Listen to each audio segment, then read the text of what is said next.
Welcome to FrogPond TV. Hi, I'm Susie Hale, and I'm here at Realogy's headquarters with Tom Kunz. Tom is the president and CEO of Century 21. Welcome. Good morning, Tom. Well, good morning, Susie, and thank you very much. It's a great opportunity to be here with you. Thank you, Tom. We've been just sharing a few interesting pieces of information about our industry, and you've got me very excited to learn more. Tell me, Tom, what's keeping you up at night?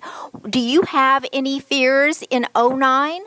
I absolutely do. You know, it's interesting because I did have a reporter one time ask me that a long time ago, and I'm glad you asked it, because the one thing that keeps me up at night is that the average consumer in the United States could potentially miss what, in my estimation, is one of the greatest real estate opportunities in my lifetime that I've seen. And so that's the, you know, I guess it's an unusual question for a brand president to be talking about, but that's where it's really at. And I think that as a professional in our industry, our agents, our brokers, our managers, and as presidents of franchise organizations, we have an obligation to start educating consumers as to what real estate's really all about and what the opportunities are. You know, it's interesting. You talk to any stockbroker, and they're going to tell you the best time to buy a stock is when? It's down. When the prices are down, and that holds true today in real estate. And it's just amazing, you know. And one of the things I try to talk about is as a consumer, it's not about that you have to make the decision, but what you need to do is to sit with a professional, a realtor. Hopefully it's one of our agents, but if not, get a professional realtor and talk about your home, your situation. And not everybody who refinanced, you know, took money out and mortgaged themselves to the hill. A lot of them just did it because of lowering their payment, and because of the run-up we had between 02, 3, 4, and 5, and in 6 in some cases. There's still equity positions there. And so what I believe the consumer needs to understand is that, yeah, there is a lot of things going on economically right now. And yes, you do need to be cautious. But the issue is get with a realtor and find out what your situation's about. If you sold your home today, even at a discount, how much cash do you come out with? And then the second question, which hardly anybody ever asks, is what can I do with that money in my marketplace today, or if I want to buy a second home in the marketplace I'd be looking for. And once you have those two pieces of the pie, now you're in a position as an informed consumer to make a decision. Is now the right time for you to do something? Tom, what are your agents and your brokers doing right now to change the way they marketed properties? Well, it's interesting. As a brand, we're taking some major strides and major changes. And if you don't mind, let me just kind of digress just a little bit and go back to the mid to late 70s. Because what Century 21 was looking at that point was, how could we be different? How could we step out and take a leadership position? And that's when we first went into TV.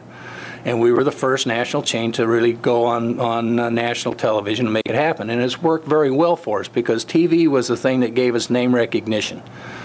And it's the same way a few years back when we sat down and looked at and said, how are we spending our dollars? And so we were really one of the first large companies that said, we need to pull out of print media. We need to get out of the print media. And so we took the leadership position of that.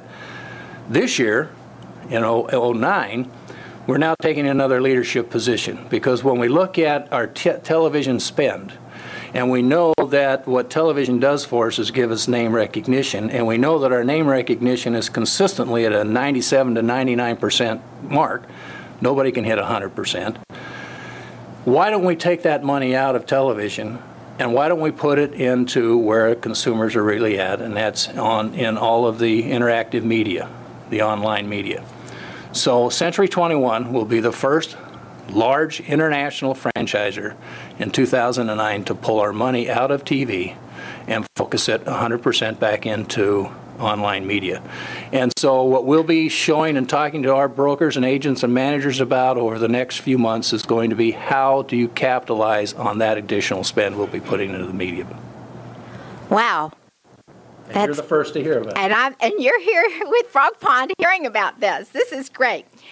As the largest franchisor in the world, you have how many offices? We have about 8,800 offices worldwide, approximately about 140,000 agents in 62 countries. Are you seeing a difference in the way you market in the United States as opposed to other countries? Well, it's interesting. When you look at those 62 countries, you have everything from very developed countries to lesser developed countries, and the same way with our master franchisers. If you're looking at some of our larger ones like France, Australia, China, Japan, and Canada, those folks pretty much tend to follow what the United States is really doing, although each country has their own little nuances that they look at also. But just like what we're experienced or have experienced over the last year and a half here in the United States, that wave is now touching all the other countries around the world, and so they're starting to experience the economic turns that we've seen for a while, and so they're going to have to deal with those issues. And I spend a portion of my day talking to our vice president who interacts with all of our master franchisers around the world as to what do they need to be doing, what things could they be doing differently, and so we learn from them, they learn from us, and collectively we try to do the best we can throughout the world. What is Century 21 doing? We talked a little bit about consumer confidence, but can you give us some specifics on what you're doing to build the consumer confidence back into the industry? Sure. Last year, actually it's a little longer than a year ago, towards the end of 2007, I was invited to come out to one of our local marketplaces. Easter Seals is an organization that we support, and we're the largest fundraiser for Easter Seals. Over the 30 years we've been associated with them, we've raised well in excess of $95 million for them. And our goal, by 2010 is to hopefully hit $100 million. But I was invited to a local meeting, and it's actually in Dallas.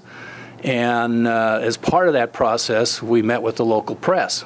And there was an interesting thing that happened at that point, and I talked to our director of PR and his whole team, and I said, we need to get my schedule, and we need to start to look at every city I go to start to talk about the local marketplace.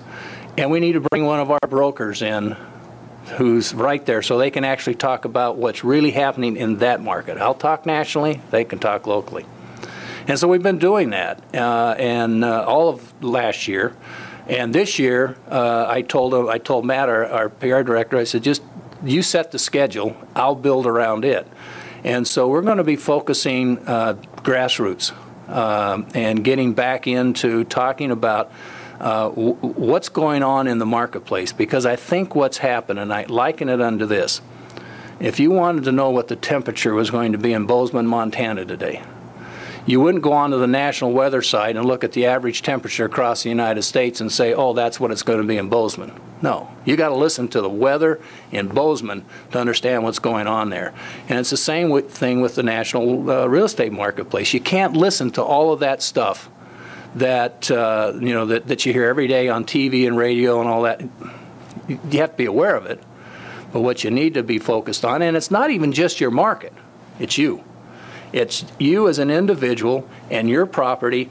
As I explained a little bit before, what can I do in my marketplace with my property and my assets? Is now a good time to take advantage of it? And maybe it's not move from a home, but maybe I buy a rental property, or maybe I buy a second home, or maybe I buy my kids a home or help them. But you need to look at it on an individual basis in the local marketplace. And so that's what we'll be focusing on. Thank you so much for joining FrogPond TV with an incredible update on what's going on. Thank you.